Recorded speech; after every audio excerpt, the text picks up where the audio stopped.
Joining us now for a reaction just outside of the Washington, D.C. is he's at CPAC, Nigel Farage, Fox News contributor and former UK Independence Party leader. All right, Nigel, you're there at CPAC with all those activists. And the president talked about the judges today in his speech and how if we don't keep this momentum going, you know, we won't get judges on the courts and a lot of his agenda can be undone. What was your sense from the president's speech? Well, of course, it's all about the midterms, isn't it, really? I mean, he's achieved amazing things. He said today that he kept more promises than he'd actually made during the election campaign, which was a great line. But he's doing his stuff. He got tax reform through just before Christmas. Very, very important. But he needs to make sure that he keeps majorities in both of those houses in the midterms. So how does he keep the Trump revolution rolling? Well, I'll tell you something. I shared a platform with him in Mississippi back in the presidential campaign. He went around the country speaking to big audiences. He's a wonderful motivator. But what I saw today was a president in a different gear. A president who was using humor. A president who was light. A president who even told a joke against himself about his own bald patch. And I think if Trump goes around the country in the run-up to these midterms and performs anything like he did today at CPAC, he will keep this momentum going, and that'll lead through to everything he needs to do. Yeah, Nigel, you and I ran into each other this morning, and you were nice enough to agree to come on the show tonight, which is so awesome. But it was right before the president spoke. I spoke at around 9 o'clock. And what I was trying to do, and I know you said this as well, you had such a great speech, that we need to be happy warriors. I mean, we're winning on all these big issues. The left is resistant. This whole dour, conservative, you know, hangdog kind of approach, it's tedious. Nobody wants to be on that ride.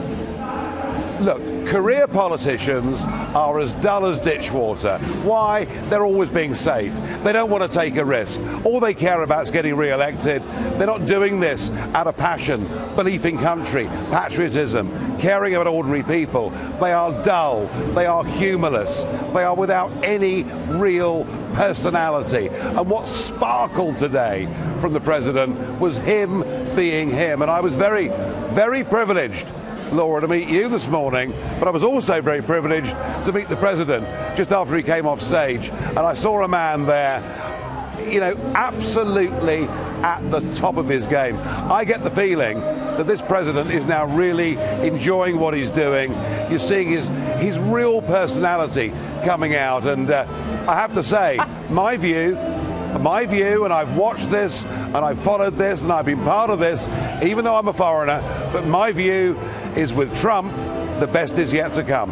Yeah, I mean, he referred to the next 7 years, clearly putting to rest these ideas. He's not going to run for re-election. I want to play for you the media's reaction to the president's hour-plus-long speech.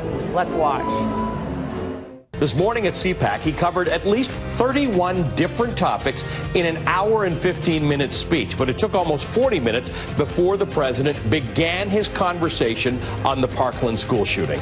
President Trump made time in his CPAC speech today to address his bald spot, yet nothing on Russian election meddling. Both at CPAC and at his news conference, he conveniently avoided talk of his new tougher position on guns. Nigel, I mean, the president was self-deprecating, which the media had complained he never was. I howled. We were watching it in our hotel room. We were all screaming. My producers, we were just screaming. It was so funny. And it lightened the mood. But they literally can never say anything positive. It doesn't matter what he does. Even if he pushes some gun control measures, they say it's not enough. It's unbelievable. No, of course they don't. And you remember with Ronald Reagan, it was exactly the same. They never ever forgave Reagan for winning once and then twice, and they kept at him all the way through his presidency. But you know what? He goes down in history as one of the great presidents. And I don't think it matters anymore what CNN say or the New York Times write. It doesn't matter. The world has changed. You know, people out there, ordinary folk, decent, ordinary people who live their lives, do their jobs, pay their taxes, obey the laws, bring up their families, they don't care anymore what mainstream media is telling them. Yeah. Do you know what? They make up their own minds. I think you're right. The progress has left them behind, and it's almost not worth engaging with them or getting demoralized or distracted by what they're saying or the constant resistance. Move the ball down the field, get great legislation passed, do the stuff that he's already done, and then some. I want to show a poll on screen. U.S. satisfaction with world standing hits 13-year high. 45% positive rating. 2017, it was 32%. 2005, it was 48%. That's the Gallup poll. So, Nigel, my question to you is, how are we being viewed, do you sense, internationally? Americans are happy with how they think we're being viewed by the rest of the world under Trump. At least it's gone up. It's still not a majority. But that's good news considering where they predicted he was going to take us. Well, let's be fair. Obama was a disaster.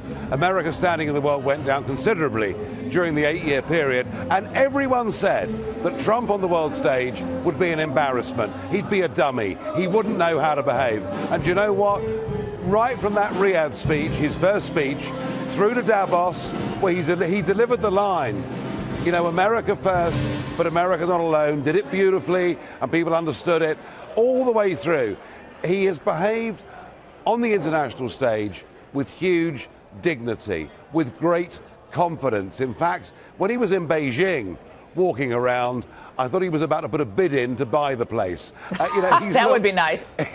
Yeah, we need that to happen. We don't even have time to get into the China thing, but he's finally, he's actually the first president to address the China threat in a substantive way on trade, and not afraid to say so, Nigel, which is fantastic.